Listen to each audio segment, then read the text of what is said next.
नमस्कार, जय हिंद दोस्तों। कैसे हैं आप सब? उम्मीद करता हूं आप सब कुशल मंगल होंगे और अपनी पढ़ाई को निरंतर जारी रखे होंगे। तो आज हमारा टॉपिक है तत्सम तद्भव। हिंदी व्याकरण की क्लासेस हमारी डेली शाम को चल रही हैं। हिंदी की आज 5वीं क्लास है, जिसमें आपका हिंदी व्याकरण के तहत तत्सम तद्भव टॉपिक है।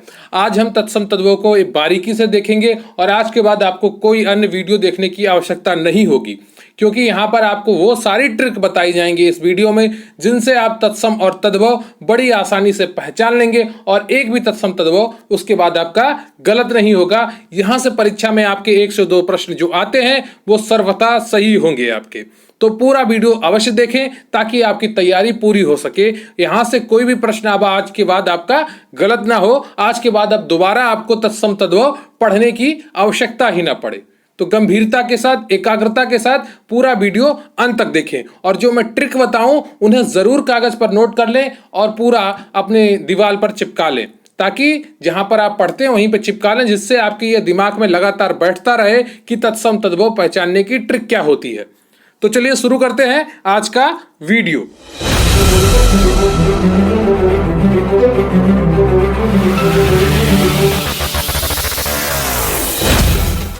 लेकिन उससे पहले मैं आपसे रिक्वेस्ट करूंगा कि आप वीडियो को लाइक कर लें। चैनल पर नए हैं तो चैनल को सब्सक्राइब कर लें। आपके कमेंट बहुत ही महत्वपूर्ण होते हैं हमारे लिए, तो प्लीज कमेंट करके जरूर बताइएगा कि आपको वीडियो कैसा लगा और मैं वीडियो के दौरान जो आपसे प्रश्न पूछूं उसका उत्तर भी कमेंट बॉक्स में जरूर लिखिएगा। टेलीग्राम चैनल पर आप हमें ज्वाइन कर सकते हैं, इसका लिंक आपको डिस्क्रिप्शन बॉक्स में मिल जाएगा। और प्लीज वीडियो अंत तक देखें। तो क्विक रिवीजन यूट्यूब क्लासेस पर आप देख रहे हैं तत्सम और तद्भव। आज का टॉपिक है तत्सम और तद्भव। हिंदी व्याकरण में आप पढ़ेंगे तत्सम और तद्भव शब्दों को। तो तत्सम शब्द क्या होते हैं, सबसे पहले उनके बारे में हम बारीकी से अध्ययन कर लेंगे, फिर तद्भव के बारे में और उसके बाद हम इनकी ट्रिक के बारे में पढ़ेंगे। तो क्लियर है आपको? एक एक चीज हम गंभीरता से पढ़ेंगे ताकि आपकी कोई भी चीज यहां से गलत ना हो, आपका एक भी नंबर परीक्षा में कटे ना। ठीक है? क्योंकि अब निगेटिव मार्किंग होती है, आप एक गलत प्रश्न करते हैं उसका नंबर तो आपको मिलता ही नहीं है, उसके अलावा अगले का नंबर चला जाता है। इसलिए आपका हर चीज बहुत ही महत्वपूर्ण है। एक एक टॉपिक, छोटा छोटा टॉपिक आपके लिए महत्वपूर्ण है, जिससे कि आपकी कोई गलती ना हो। क्लियर है? जिन लोगों की ये भ्रम रहता ना एग्जाम से पहले कि मुझे ये आता है, उन्हीं का प्रश्न एग्जाम में गलत हो जाता है, क्योंकि वो रिवीजन ही नहीं करते इस भ्रम में कि मुझे आता है, इस कॉन्फिडेंस में या इस ओवर कॉन्फिडेंस में। तो रिवीजन बहुत ही जरूरी है। क्लियर है? तो तत्सम शब्द क्या होते हैं? किसी भाषा में प्रयुक्त उसकी मूल भाषा के शब्दों को तत्सम शब्द कहते हैं। क्लियर है? किसी भाषा में प्रयुक्त उसकी मूल भाषा के शब्दों को तत्सम शब्द कहते हैं। हिंदी की मूल भाषा संस्कृत के वे शब्द जो हिंदी में ज्यों के त्यों प्रयुक्त होते हैं उन्हें हम तत्सम शब्द कहते हैं। क्लियर है? आप एक स्पष्ट रूप से समझें। किसी भाषा में प्रयुक्त उसकी मूल भाषा के शब्दों को हम तत्सम शब्द कहते हैं।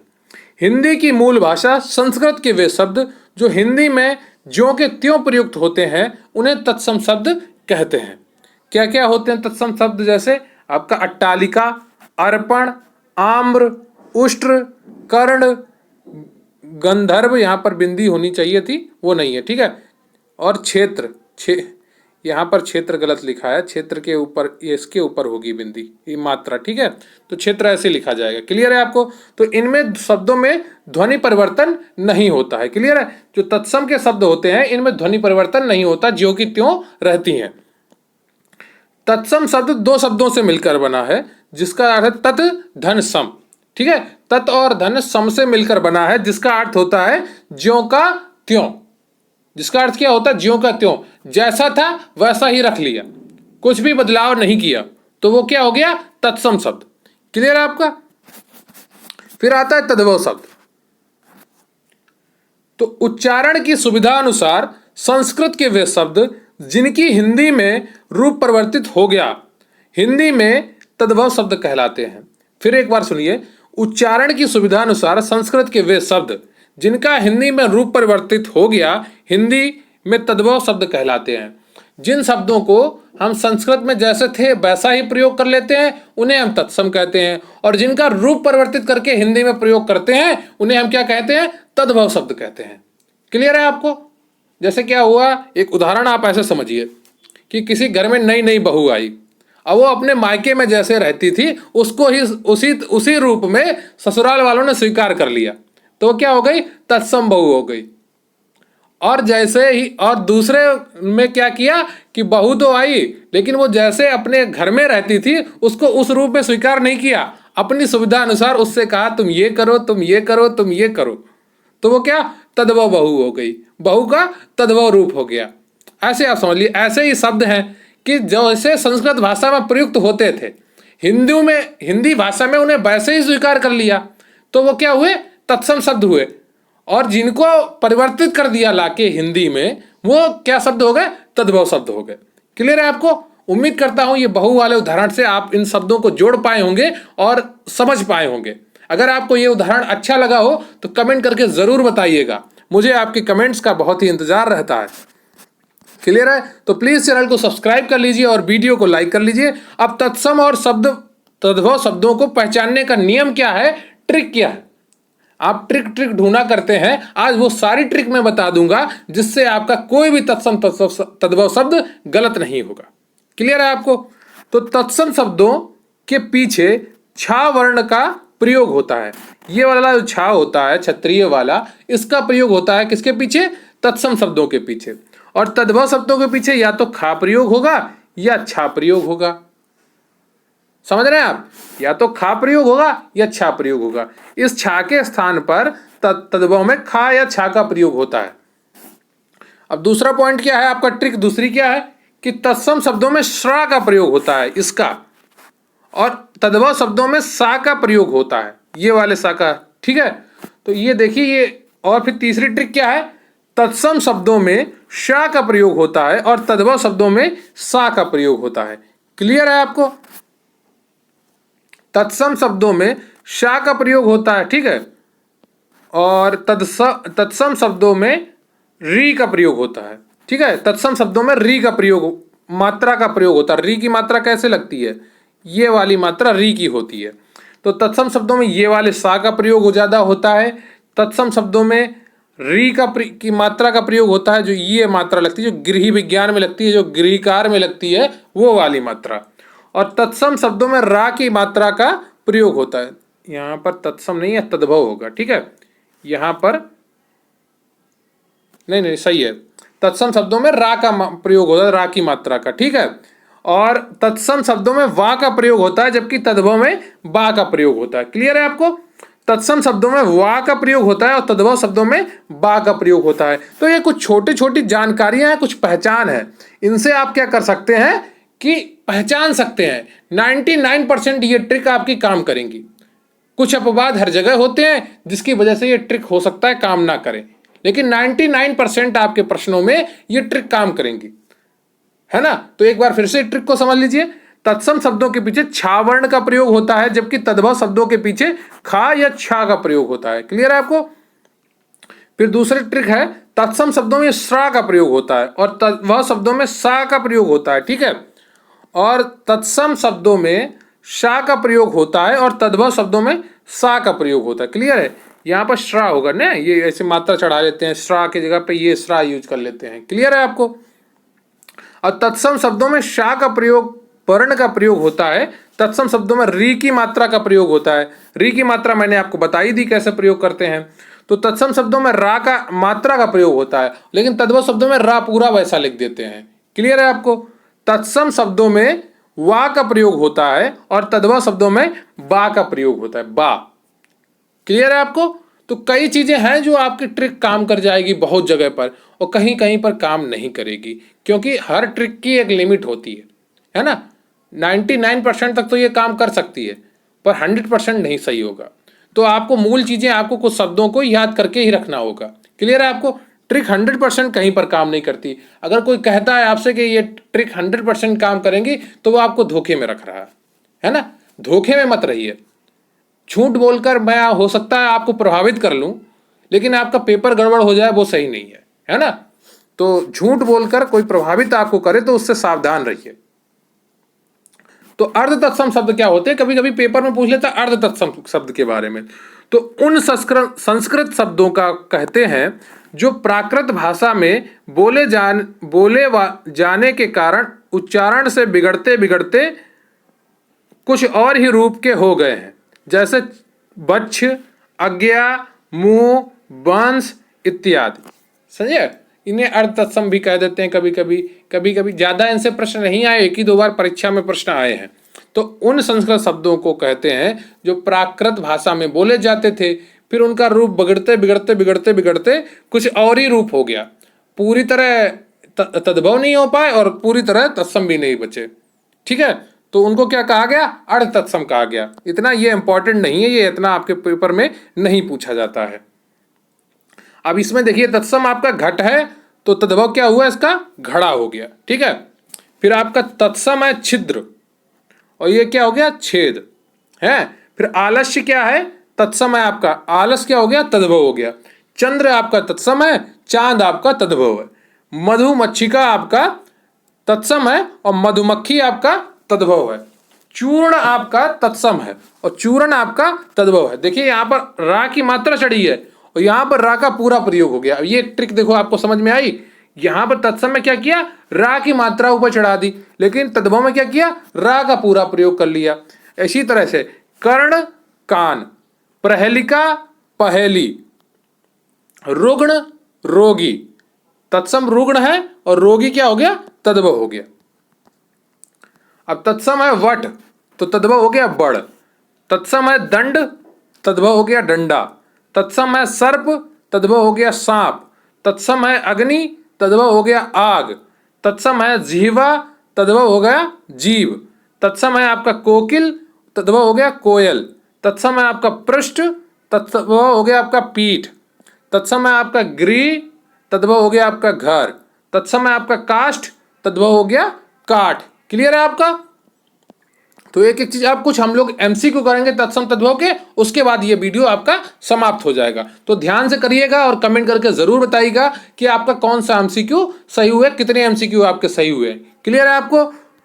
तो आग का तत्सम क्या है बताइए? आग का तत्सम क्या है? अग्नि है या अग्नि है या अग्नि है? बताइए ABCD में कौन सा ऑप्शन आपका सही हो जाएगा? आग का तत्सम क्या होगा? तो इसका सही उत्तर क्या हो जाएगा? बी ऑप्शन अग्नि। क्लियर है आपको? आपका अगला प्रश्न है निम्नांकित में अर्ध तत्सम शब्द कौन सा है? बताइए। देखिए एक प्रश्न आया है तो मैं वही आपको करा देता हूं कि अर्ध तत्सम शब्द कौन सा है? अग्नि या अगिन या आग या इनमें से कोई नहीं? बताइए निम्नांकित में अर्ध तत्सम शब्द कौन सा है? ये बीच के रह गए ना संस्कृत रहे और ना हिंदी में पूर्णता परिवर्तित हो पाए, तो इसलिए इनको अर्ध तत्सम शब्द कहा गया। तो अग्नि तो आपका हो गया तत्सम और आग हो गया तद्भव, तो ये बचा अग्नि, अगिन बचा बीच का, तो ये क्या कहलाया आपका? ये आपका अर्ध तत्सम कहलाया। क्लियर है आपको? दूसरे का आपका बी हो गया। अब तीसरे का आपका प्रश्न है निम्नलिखित में से कौन सा एक शब्द तत्सम नहीं है? बताइए निम्नलिखित में से कौन सा एक शब्द आपका तत्सम नहीं है? ऑप्शन ए भवन, बी आयुध, सी प्राध्यापक, डी आंख। तो बताइए इनमें से कौन सा ऑप्शन आपका सही हो जाएगा? तो इसका सही उत्तर है आपका तीसरे का डी आंख। क्लियर है आपको? चौथा प्रश्न है आपका निम्नांकित में तद्भव शब्द कौन सा है? ऑप्शन है आपका ए वत्स, बी रात्रि, सी सर्व, डी पंख। बताइए इनमें से कौन सा ऑप्शन आपका सही है? निम्नांकित में तद्भव शब्द कौन सा है? वत्स, रात्रि, सर्व, पंख। तो इसका सही उत्तर हो जाएगा आपका चौथे का डी पंख। क्लियर है? पंख क्या है आपका? तद्भव है, बाकी सब आपकी क्या है? तत्सम है। फिर अगला प्रश्न है आपका नीचे दिए गए विकल्पों में से तत्सम शब्द को चुने। तो इसमें तत्सम क्या है आपका? पड़ोसी तो है नहीं, बहु तो है नहीं, आपका शहीद भी नहीं है, तो इसका सही उत्तर क्या हो जाएगा? गोधूम। गोधूम मीन्स गेहूं होता है ना। तो नीचे दिए विकल्पों में तत्सम शब्द क्या है? गोधूम। पांचवें का बी सही है आपका। छठे का आपका वानर का तद्भव रूप क्या है? बताइए ABCD में कौन सा ऑप्शन आपका सही हो जाएगा? वानर, वंदर, वांदर या बांदर? बताइए कौन सा ऑप्शन आपका सही है? तो छठे का आपका वानर का तद्भव रूप बी हो जाएगा बंदर। क्लियर है आपको? आपका अगला प्रश्न है दर्शन का तद्भव रूप बताइए। बताइए दर्शन का तद्भव रूप क्या होगा? तो तत्सम में क्या होता था? रा की मात्रा होती थी और तद्भव में क्या हो जाता था? रा नीचे आ जाता था, मात्रा उसको नहीं लगाते थे, ऐसे ही प्रयोग कर लेते थे। तो सातवें का बी आपका सही हो जाएगा। क्लियर है? दर्शन का तद्भव ये हो जाएगा, ये वाला दर्शन, बी वाला। अगला प्रश्न है आपका निम्न में कौन सा शब्द तत्सम है? बताइए। उद्गम, खेत, कोट, अजीब। बताइए इसमें कौन सा आपका तत्सम शब्द है? तो इसका सही उत्तर है आपका उद्गम। जो आपका कौन सा शब्द तत्सम है? ए उद्गम आपका तत्सम शब्द है। ठीक है, क्लियर है आपको? कौन सा शब्द आपका तत्सम है? तो ए आपका जो उद्गम शब्द है ये आपका तत्सम शब्द है। आपका अगला प्रश्न है संधि शब्द बताइए। संधि शब्द है, बताइए इसमें से कौन सा शब्द संधि है? तत्सम है या तद्भव है या देशज है या विदेशज है? तो संधि शब्द ये कौन सा है आपका शब्द? तत्सम शब्द है। क्लियर है आपको? संधि कौन सा शब्द है आपका? तत्सम शब्द है। 9 का ए ऑप्शन आपका बिल्कुल सही है। अगला प्रश्न है आपका संस्कृत के ऐसे शब्द जिसे हम ज्यों का त्यों प्रयोग में लाते हैं क्या कहलाते हैं? बताइए। तत्सम, तद्भव, देशज, विदेशज। तो इसका सही उत्तर क्या हो जाएगा? 10 का ए, तत्सम शब्द कहलाते हैं। क्लियर है आपको? आपका अगला प्रश्न है नीचे दिए गए विकल्पों में से तद्भव शब्द का चयन कीजिए। ए बैंक, बी मुंह, सी मर्म, डी प्रलाप। बताइए इनमें से कौन सा ऑप्शन आपका सही हो जाएगा? तो तद्भव शब्द क्या है इसमें? मुंह है। ठीक है, बैंक तो आपका विदेशज हो गया, मर्म और प्रलाप आपके प्रलाप आपके कौन से शब्द हो गए? तत्सम शब्द हो गए। क्लियर है आपका? अगला 12वां प्रश्न है आपका निम्न में से तत्सम शब्द है। बताइए निम्न में तत्सम शब्द क्या है? तो ए बी सी डी में कौन सा ऑप्शन आपका सही हो जाएगा? 12वें का बी ऑप्शन आपका सही है। क्लियर है आपको? एक एक चीज ध्यान से पढ़िए और जो गलतियां रह जाती हैं वो पीडीएफ में सही करके आपको प्रोवाइड करा दी जाती हैं। अगर आप पीडीएफ से बैच से जुड़ना चाहते हैं तो उसकी प्रक्रिया क्या है वो आपका लिंक आपको डिस्क्रिप्शन बॉक्स में मिल जाएगा, वहां से आप पूछ सकते हैं। निम्न में से तत्सम शब्द क्या है? तो निम्न में आपका तत्सम शब्द क्या है? 13वें का डी है। क्लियर है आपको? अच्छी जो शब्द है आपका ये आपका तत्सम शब्द है। क्लियर है आपको? जो अच्छी है वो निम्न में से आपका तत्सम शब्द है। निम्न में से तत्सम शब्द बताइए। अब इसमें भी आपको तत्सम शब्द छांटना है। तो आदित्यवार, इतवार, इतवार, आदित्यवार। तो इसका सही उत्तर क्या होगा? आदित्यवार। क्लियर है? 14 का ये ए सही हो जाएगा। ये आपका तत्सम शब्द है। अगला प्रश्न है आपका निम्न में से तत्सम शब्द है, बताइए इसमें क्या हो जाएगा सही? ए बी सी डी में कौन सा सही हो जाएगा? 15वें में सी सही हो जाएगा। इसमें जो इच्छू दिया है 15वें का सी ये सही हो जाएगा। आपका अगला प्रश्न है निम्न में से तत्सम शब्द है। बताइए क्या है निम्न में से तत्सम शब्द? तो ये भी बहुत इंपॉर्टेंट है, कई बार परीक्षाओं में पूछा हुआ प्रश्न है ये। तो तत्सम शब्द बताइए। तो इसका सही उत्तर क्या हो जाएगा? सी ऑप्शन इसका सही है। जो उलूक है ये आपका तत्सम शब्द है। क्लियर है आपका? तो ये आपके इतने पूरा हुआ। इसमें आपके 15-16 में से कितने प्रश्न सही हुए कमेंट बॉक्स में जरूर बताइएगा। और आपको वीडियो कैसा लगा कमेंट बॉक्स में जरूर बताइएगा। और प्लीज चैनल को सब्सक्राइब कर लीजिए, वीडियो को लाइक कर लीजिए। और जो मैंने आपको एक उदाहरण देकर समझाया था तत्सम तद्भव को बहु के उदाहरण से, अगर वो आपको पसंद आया हो तो कमेंट बॉक्स में जरूर बताइएगा। मुझे आपके कमेंट्स का इंतजार रहता है। अगर आपको एक छोटी सी जानकारी और दे दूं, हमारे चैनल पर मुख्य सेविका स्पेशल पीडीएफ बैच चल रहा है। अगर आप इससे जुड़कर अपनी तैयारी को मजबूत करना चाहते हैं, अपनी नौकरी को पक्का करना चाहते हैं, अगर आपने वाकई में एक सपना देखा है, एक दृढ़ संकल्पित होकर पढ़ाई कर रहे हैं और अगर मार्गदर्शन सही चाहते हैं, सही कंटेंट चाहते हैं, तो हमारे मुख्य सेविका स्पेशल पीडीएफ बैच से जुड़े, जिसका नाम है मुख्य सेविका गरिमा बैच। इसकी फीस मात्र 450 रुपए है। आपको एक बार 450 देना है परीक्षा तक। तो मात्र 450 रुपए में आप 40 से 50 हजार तक की नौकरी का सफर तय कर सकते हैं। क्लियर है आपको? तो टेलीग्राम पर QRC हेल्प सर्च करके वहां पर आप मैसेज करें, आपको पूरी जानकारी प्रोवाइड कर दी जाएगी। सभी क्लासेस की पीडीएफ आपको प्रोवाइड कराई जाएगी, नोट्स की पीडीएफ आपको दी जाएगी, 10 फुल पेपर जैसे मॉक टेस्ट और उनका सोल्यूशन भी आपको दिया जाएगा। इसके अलावा भी अन्य चीजें आपको प्रोवाइड कराई जाएगी। आपके सिलेबस में जितने भी सब्जेक्ट होंगे उन सब की पीडीएफ आपको प्रोवाइड की जाएंगी। और इसके अलावा नोट्स की पीडीएफ भी आपको प्रोवाइड करी जाएगी। तो तकरीबन 500 से 550 पीडीएफ आपको एग्जाम से पहले मिलेंगी, जो आपको 1 रुपए की भी नहीं पड़ने वाली। 450 रुपए में 550 पीडीएफ। क्लियर है आपको? तो बहुत ही अच्छा आपके लिए होगा अगर आप इस बैच से जुड़ेंगे। आप निरंतर पढ़ाई भी करते रहेंगे और आपको डेली याद दिलाने वाला कोई होगा कि आपको पढ़ना है आज। क्लियर है? तो इससे जुड़ने के लिए आप टेलीग्राम पर QRC हेल्प सर्च करें या डिस्क्रिप्शन बॉक्स से लिंक लेकर वहां से जुड़ सकते हैं। कमेंट बॉक्स में लिंक आप मांगेंगे तो वहां भी प्रोवाइड कर दिया जाएगा। क्लियर है आपको? तो बहुत बहुत धन्यवाद आपका। आज आपने पढ़ा तत्सम और तद्भव को। अगर आप इसी तरह वीडियोस को पढ़ते रहिए और लगातार अपनी जानकारी और अपनी जो आपका ज्ञान है उसे बढ़ाइए और परीक्षा में सफल होइए। तो चैनल को सब्सक्राइब कर लीजिए, वीडियो को लाइक कर लीजिए और आपके कितने प्रश्न सही हुए कमेंट बॉक्स में जरूर बताइएगा। बहुत बहुत धन्यवाद। जय हिंद, जय भारत।